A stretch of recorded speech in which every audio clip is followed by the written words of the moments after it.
के लिए लड़ने वाला कोई नेता पैदा होने वाला नहीं है। नेता आप में से ही पैदा होना होगा। हम कोई यहां नेता बनने के लिए नहीं आ रहे।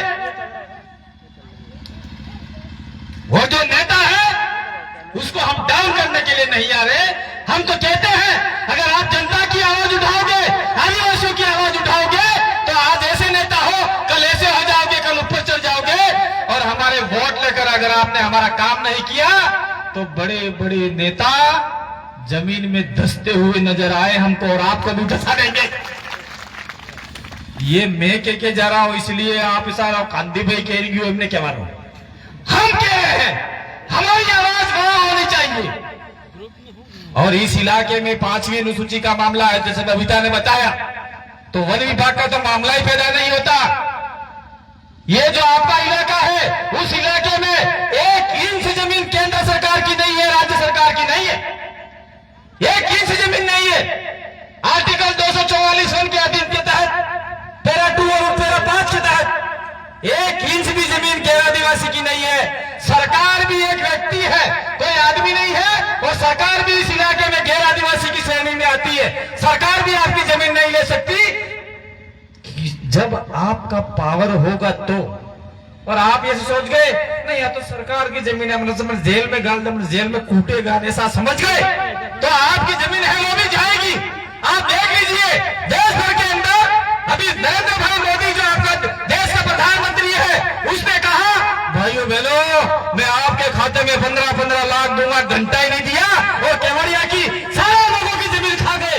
100 गांव आदिवासियों उसने विस्थापित कर दिया। कौन सा आदिवासी बोला?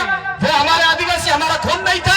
प्रतापगढ़ से आवाज उठनी चाहिए थी, डूंगरपुर बांसवाड़ा से आवाज उठनी चाहिए थी, पूरे देश के आदिवासियों की आवाज उठनी चाहिए थी, 15 करोड़ आदिवासियों की आवाज उठनी चाहिए थी।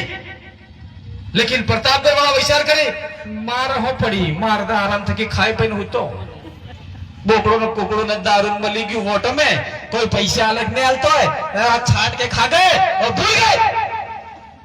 ये जो हमको अधिकार मिले हैं, ये अधिकार न तो गांधी ने दिलाए, न आपके अम्बेडकर ने दिलाए हैं। ये अधिकार आपके बाप दादा, आपके पुरखों ने लड़के दिलाए हैं। ये अधिकार जब 1874 के अंदर सिरुलिया डिस्ट्रिक्ट एक्ट बना, तब आपके ये भीमराव जी अम्बेडकर का जन्म हुआ ही नहीं था। महात्मा गांधी 13-14 साल के बच्चे थे या कम साल के बच्चे थे। वो अपन जैसे छोटे छोटे बच्चे चड्डियों में पेशाब करते हैं, उस समय ऐसे थे। उस समय हमारे बाप दादाओं ने अंग्रेजों से लड़ाई लड़ी थी और हुल विद्रोह हुआ था 1855 के अंदर। और ये लोग हमको पाठ पढ़ाते हैं कि देश का प्रथम आंदोलन 1857 की क्रांति है। ये झूठा इतिहास है।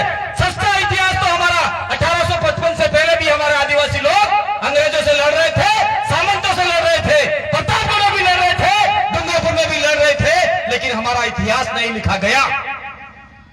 ये आपका जैसे तैसे देवली मीणा का छोटा सा नाम आया है। ये जो प्रतापगढ़ जिला है किसी प्रताप राजपूत के नाम से नहीं है। ये आपका जिला देवली जिला होना चाहिए था, देवली के नाम से होना चाहिए था, लेकिन आदिवासी जागे ही नहीं।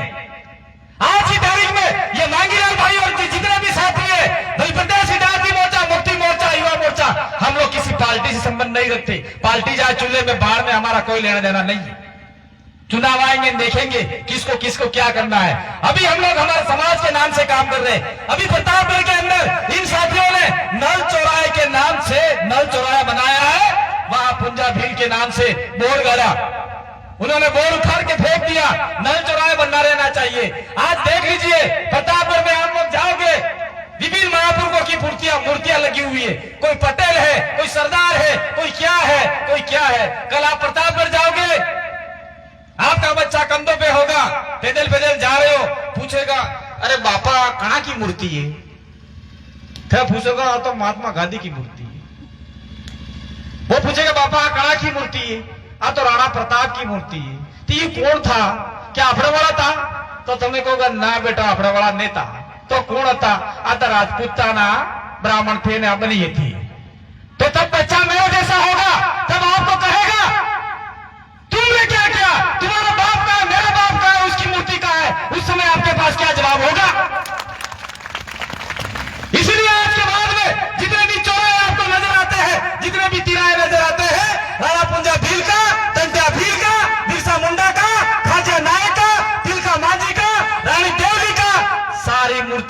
कराने के लिए आप लोग तैयार हो जाओ। ये आपको करना होगा, उससे आपका अधिकार मिले ना मिले, लेकिन आपका स्वाभिमान आगे बढ़ेगा, आपका सर ऊंचा हो सकता है, सर ऊंचा होगा। मैं कुछ जानकारी देने के लिए खड़ा हुआ था, लेकिन मैं जानकारी नहीं दूंगा, आप में जोर जैसा भाषण ही दूंगा। खाली जानकारी हमारी बबीता भाई ने दे दी है, मांगीलाल भाई पूरे किताब लेके बैठे हुए, इसलिए मैंने सोचा कि अब लोगों को थोड़ा सा मसाला देना चाहिए, ताकि आने वाले समय में ये लोग हमसे मुकाबला कर पाए। बबीता ने कैसे बताया, ये जमीन हमारी है, मैं इसको थोड़ा सा और आगे बता देता हूं। उन्हें सेम लोगों का बताया, मैं थोड़ा बता ही देता हूं आपको। 2011 के अंदर उड़ीसा में नियमगिरी पहाड़ी है, उस पहाड़ी पे सोना डबल एमए पीजीडीसी बीएड किया हुआ व्यक्ति था।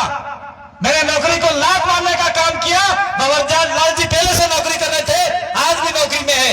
बबरलाल जी ने यह बताया कि हमारी बच्चियां 16 सोमवार व्रत कर रही है, मैं उसको वापस करना चाहता हूं आपके सामने। 16 सोमवार व्रत करती है। आज देश भर में अखबारों के अंदर मंदिरों में जो रेप हो रहे हैं, वो रेप की घटनाएं हमारी बच्चों के साथ में हो रही है, ऐसा बाबर जी ने बताया। तो आज भाई हाँ, कोई भी पार्टी के समर्थक बैठे हो, ये पार्टी की मीटिंग नहीं है, लेकिन पार्टियों वालों ने आदिवासी के साथ में जो किया है, मैं बताना चाह रहा हूं आप लोगों को। कांग्रेस के डूंगरपुर में कांग्रेस की जिला प्रमुख और जो कांग्रेस के पंचायत समिति सदस्य और जिला परिषद सदस्य है, वो बबरलाल परमार के सामने विरोध जताया, कहा कि बबरलाल परमार को सस्पेंड करो, ये हमारे आदिवासी बच्चियों को गाली दे रहा है, ऐसा बोला। वो बोलने का तरीका ये था कि बच्चियां कम से कम स्कूल जाए, पास हुआ पूरा पसीना निकल जाता, तो जो तार तेज पूरा हो बात, तो वो लिमड़ो कड़बो आवे। तो हम जो बोल रहे हैं वो कड़वा है, लेकिन हमारा बोली गई भाई बन फिर भी गटेमुस फरे। हाँ पर भाई भाड़े देखो, इनको पता है गटेमुस फरे, तो आपने माडवा में पढ़ियो शादी करवाएगी, माडवा में लगन लेवा। आदिवासी संबंधी ऐसी और वीडियो देखने के लिए हमारे चैनल को सब्सक्राइब करें और साथ में ऑल पर क्लिक कर सकते हैं। आपको हमारे चैनल पर आदिवासी समाज के संबंधी जानकारी मिलती रहेगी। तो मिलते हैं दोस्तों अगले वीडियो में, तब तक के लिए जय जोहार, जय आदिवासी, जय